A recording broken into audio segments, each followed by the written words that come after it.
Kit, including Netscape Navigator software, email, 14 days free internet access, big savings, the video and the guide for only $19.95 plus shipping. FedEx delivery available. Call now. This is about how your business can build new profit centers without bulldozing.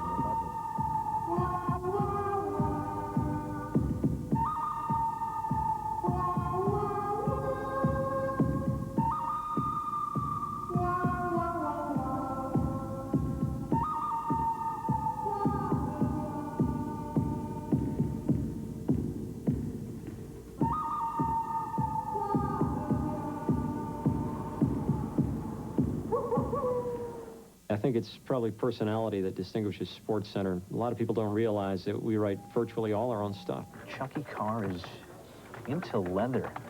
Ooh, racy. To all the young players.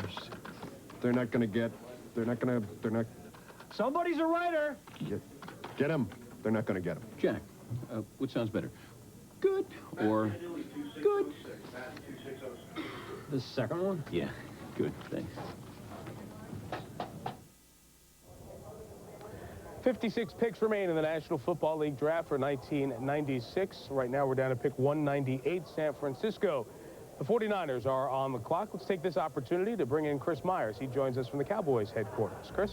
Yeah, thanks, Mike. And the Dallas Cowboys have reemphasized your win with speed, especially on defense. Their top 2 draft picks and defensive coordinator Dave Campo welcoming them to Dallas. Kavika Pittman, the defensive lineman, and Randall Godfrey, the linebacker, getting their jerseys. In fact, it was Dave Campo who said the play of the linebackers this season will determine whether the Dallas defense moves forward and is better or regresses. And these rookies, glad to be here with America's team. And aside from the bonus of having a legitimate shot at winning a Super Bowl, they get to enjoy the 5-star practice facility accommodations, 30 acres on the layout here at Valley Ranch, racquetball courts. And, well, when things slowed down a little bit and security got lax, we kind of took a stroll around.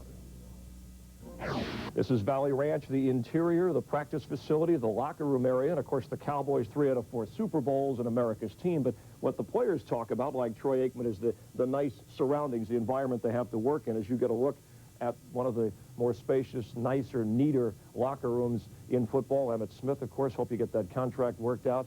And Nate Newton will check for food later. This is where it all begins when the Cowboys come to practice before they hit the field.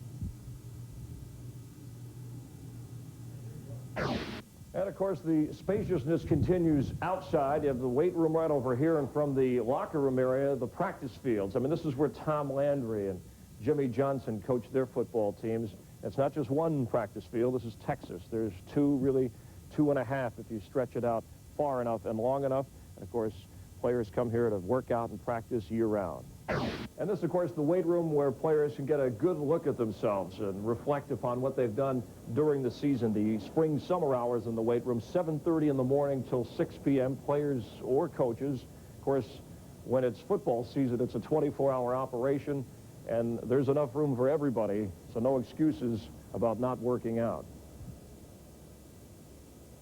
After practice, after the players finish a hard day's work, another game, maybe even another Super Bowl win, this is where they wind down, relax, let the wounds heal. Maybe the largest hot tub whirlpool in the state of Texas, just about big enough for Nate Newton. Could be a recruiting tape for free agents as you get a live look in at the war room here in Dallas, as they still have a pick or two to wind things up, and all the work that Jerry and Larry Lacewell have been doing. They might unwind in that hot tub a little bit later, kick back and relax. So also later here in Dallas, the Dallas Cowboy Cheerleader Finals, the competition taking place this weekend. More than 700 women competing in that cheerleading competition. And Mike, we're going to go up close a little later on the program, and we'll bring you some video from that cheerleader competition. Let's go back to you in New York. See, being around you at 3 o'clock in the morning for 3 years, doing the 2 a.m. Sports Center has hit my mind, because I was just going to ask, will they be on Up Close tomorrow at 6 Eastern on ESPN? Chris, thank you, down in Valley Ranch. Now, Chris gave us a nice tour of the facilities, a little tongue-in-cheek, but in a serious vein, Sterling. When you have guys shopping for free agency and some 474 free agents looking around, the workout facility is a little bit of a factor. Well, not only that, availability to the fields and how you get around the city and the players also in that. And Dallas is one of the tops. You know, Green Bay is one of the tops. San Francisco has one of the tops. So you get to a place where you feel comfortable and you can really feel at home. And the new place in Carolina is great, too. Wonderful facility. And this is part of these deals as people organize and try to negotiate new stadium deals. They want to get nice great deals on big old lots of land so they can build great practice facilities for their NFL teams. We're going to talk a little bit more about the impact of free agency. We continue to monitor the draft. We are sitting on pick 199, 55 more to go as everyone tries to build to chase the Super League. Up on the stage here at the theater at Madison Square Garden have been very helpful with our coverage. As you get a look at the last 6, we can point out that 3 of the last several picks have been running backs, and we've had 27 wide receivers, with Philip Riley taken 27 of the first 199. Almost 15% of this draft has been wide receivers. Mel, let's talk a little bit about Stephen Pitts, one of the running backs. I'll tell you, Leon Neal and Stephen Pitts, I think, were both real good choices. Both very productive players this year. Stephen Pitts, I think, when you look at Mike Archie, came into the season with a little more publicity, supposed to take over for Kajana Carter. Of course, they had the outstanding freshman Curtis Enos. But it was Stephen Pitts who really evolved into the guy that was really productive for Joe Paterno. He can catch the football very well. He's a strong 190-pounder, and of course, for the 49ers, he's going to have a good opportunity to make this football team. 8 Penn State players have been taken now, Mel. Last year, Colorado and Florida State topped the list with 10, 2 back-to-back, or 2 Florida Stayers. Take 2. 2 Florida State players back-to-back have just been selected, Philip Riley and then Orpheus Roy, defensive lineman taken by the Pittsburgh Steelers. We started to talk a little bit ago about free agency and the importance of free agency in this day and age of the National Football League. It impacts your team, it impacts the players, but it also impacts the coaches. How has coaching and coaching style changed because of the changing nature?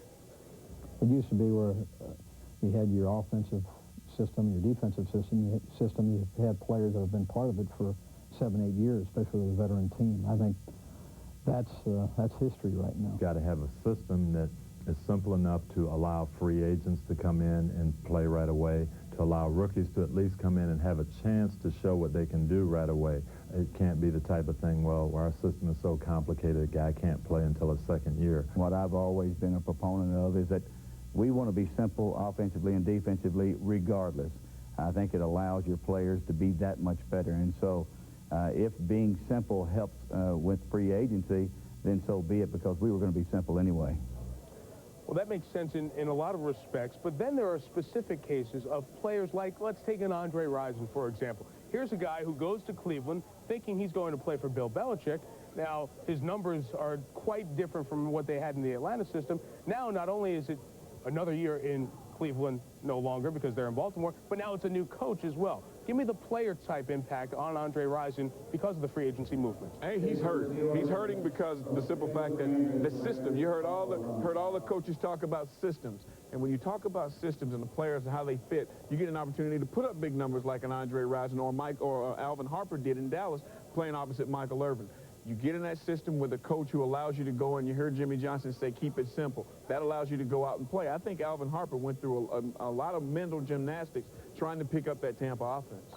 But there may be a help here as we go back to Rison with a new coach in Teddy Marchibroda, who is an offensive thinking, as Teddy told us a short time ago with the Baltimore interview with Sal Paolantonio, thinking about going with a lot of no-huddle offense and 2-minute type offense. Let's bring in Chris Fowler from our ESPN studios. Chris. And Mike, when I asked Mike Lombardi about the Andre Rison situation, the guy, so far, Mike, free agency has not worked out for. An explanation there? Well, I think Andre was in a difficult situation. He was coming from the run and shoot back to a conventional offense.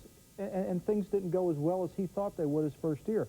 But looking at Anthony Miller in Denver, his first year in Denver didn't play as well. Last year back in the Pro Bowl. I think with free agency again shows us it's going to take a year for a guy to come in, especially at receiver, and learn how to play right away.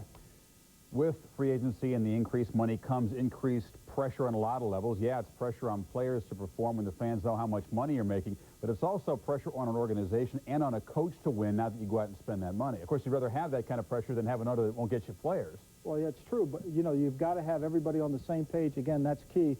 But when the pressure comes on the coach, when you spend some money, wins are expected to happen after that. So you're going to have to win when you spend money out there in free agency. Jimmy Johnson talked about wanting to maintain a very simple offensive system and defensive system so that free agents could be incorporated and learn and be productive quickly. Is that affecting the overall quality of football, to have to scale things back because of the player movement? No, I don't think so at all. I think the best teams in the league are the teams that are the most simple. I think the 49ers have a great advantage because since 1979, they've been calling the same plays offensively that they had in 1979. So in 1979, when they called a play, it's the same play in 1996. They've had all those years to run their offensive system, and that's why they've been able to get away with a more complicated system in terms of what they're doing. but the best system